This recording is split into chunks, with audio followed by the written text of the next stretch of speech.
सो कांग्रेस को बिना किसी झिझक के, सारे उहापोह की स्थिति को छोड़कर, सारे मन में शंकाएं और डर को छोड़कर इस ईवीएम को हटाने के लिए आंदोलन करना चाहिए।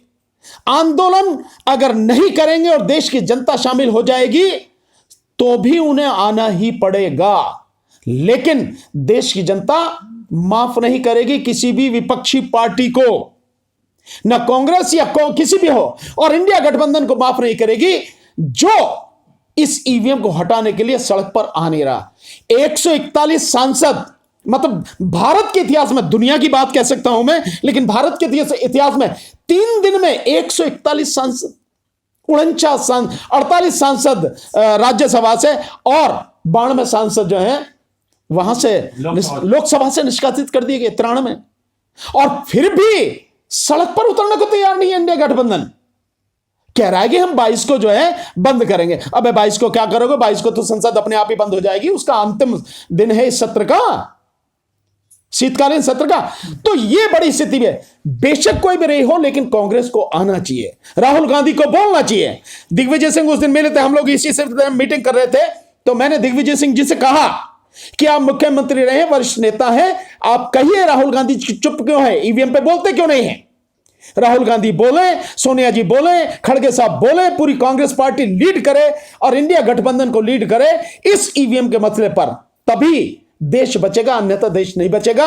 और मैं समझता हूं जो पहले भारत जोड़ो यात्रा निकाली थी, राहुल गांधी को अगर अभी यात्रा निकालनी है तो ईवीएम हटाओ, भारत बचाओ यात्रा निकालनी चाहिए, तभी देश बचेगा, नहीं तो सबकी आंखों के सामने सब बर्बादी सबको दिखेगी। राजकुमार जी, अब अगर आप जानते होंगे कि ये लड़ाई नेताओं की लड़ाई नहीं है, नेता पक्ष में हो या विपक्ष में, सत्ता में हो या विपक्ष में बैठा हो, नेताओं पे फर्क नहीं पड़ता, ये लड़ाई जनता की लड़ाई है। क्योंकि सबसे बड़ा नुकसान किसको हो रहा? जनता को।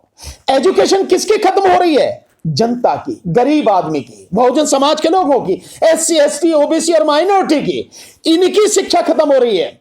स्वास्थ्य सुविधाएं किसको नहीं मिल पा रही? इनको नहीं मिल पा रही। इनमें कहां इनके पास स्थिति ऐसी है कि ये लोग जो प्राइवेट हॉस्पिटल से नर्सिंग होम है उनमें जाके इलाज करा लें अपना, जिस तरह की सारी स्थिति है। और कहां इनके पास रोजगार है, कहां इनके पास नौकरी है, कहां इनके पास सुरक्षा की व्यवस्था है, मजदूर खाने के लिए रोटी नहीं है, और चीजें क्या होंगे? तो सब कुछ बर्बाद हो रहा इनका। ये 81 करोड़ लोगों को सरकार जो नौटंकी कर रही है, जो 5 किलो अनाज देने का, जो हकीकत में मात्र 41 या 42 करोड़ लोगों तक ही पहुंच पाता है, और कहती है 81 करोड़। 81 करोड़ लोगों को तो सरकार मानने ही कि उनकी बुरी स्थिति है। तो सबसे बड़ा नुकसान इन्हीं को होगा।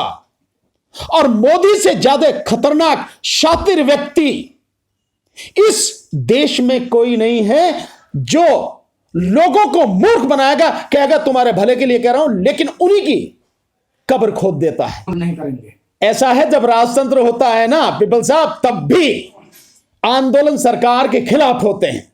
अभी तो लोकतंत्र है, चाहे मतलब देखने को ही रह गया सही, केवल सुनने के लिए रह गया सही, पर है तो सही ना। और अगर सरकार मने भी करेगी तो भी हम आंदोलन करेंगे। सरकार के गुर्दे में दम है तो लगावे तोप, तमंचे लगावे, चलवावे हम पे लाठी, गोलियां चलवावे, हम भी देखेंगे कैसे मारती है और कितनों को मारती है। ये आंदोलन होगा, हर कीमत पर होगा, और यह आंदोलन सफल होगा इस बार। और जो विपक्षी पार्टियां हैं, जो दल, जो लोग घरों में बैठे हैं, चुप बैठे हैं, जिनकी जिम्मेदारी इस आंदोलन को लड़े, अगर वो नहीं करते हैं तो भी हम आंदोलन करेंगे, और एक दिन विपक्षी पार्टियों को इस आंदोलन में शामिल होना पड़ेगा, हम मजबूर कर देंगे उन्हें। देखिए, सड़क पे आना मेरा जन्मसिद्ध अधिकार है, मेरा मूल अधिकार है, और यह भी कानूनी और संवैधानिक अधिकार है। तो मैं कानून से बाहर काम नहीं कर रहा, मैं संविधान से बाहर काम नहीं कर रहा, मैं कानून और संविधान के दायरे में काम कर रहा हूं। रही आप मैं सुप्रीम कोर्ट क्यों नहीं जाता? सुप्रीम कोर्ट में ऑलरेडी ईवीएम के खिलाफ पिटीशन पड़ी हुई है, पीछे जितनी भी पिटीशन थी सारी डिसमिस कर दी गई, तो मुझे सुप्रीम कोर्ट से क्या मिलेगा? मैं तो जानता हूं ना कि सुप्रीम कोर्ट से कुछ मिलने वाला नहीं है मुझे। सो जब मुझे मिल ही नहीं रहा सुप्रीम कोर्ट से, तो मैं सुप्रीम कोर्ट के दरवाजे पर क्यों जाऊं? मैं जाऊंगा सुप्रीम कोर्ट के दरवाजे पर, मैं चीफ जस्टिस साहब से गुहार लगाऊंगा, मैं अदालत से गुहार लगाऊंगा, लेकिन जब लगाऊंगा कि जब पूरे देश में जन आंदोलन खड़ा कर दूंगा।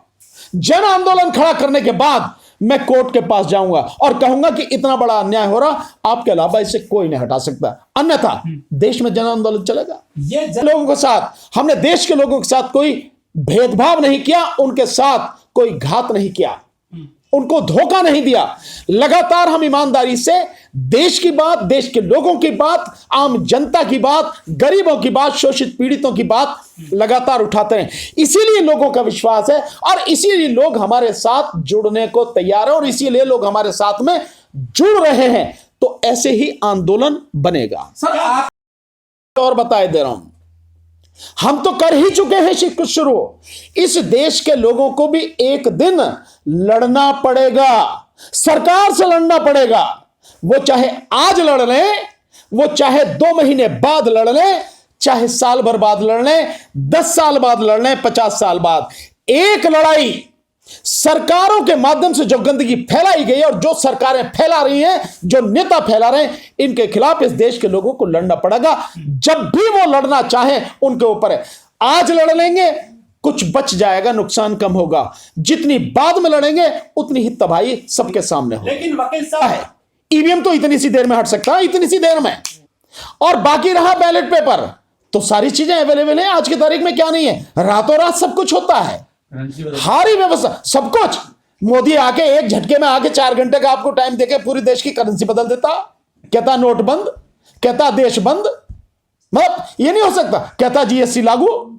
सो जब रातों इतनी देर में हो सकता है, ये सब बेकार की बातें हैं और नासमझी की बातें हैं। दूसरी बात, जो आप वीवीपैट की बात कर रहे हैं कि वीवीपैट की पर्चियां, वो कह रहे हैं कि वीवीपैट की पर्चियां गिनी जाएं। अगर विपक्ष ध्यान दे तो 22 जनवरी 2022 का, 21 या 22 जनवरी 2022 का एक letter election commission of India ने 3 कंपनियों को लिखा है, ECIL हैदराबाद, BEL बेंगलोर और इसके साथ में BEL पंचकुला, वहां के लिए लिखा।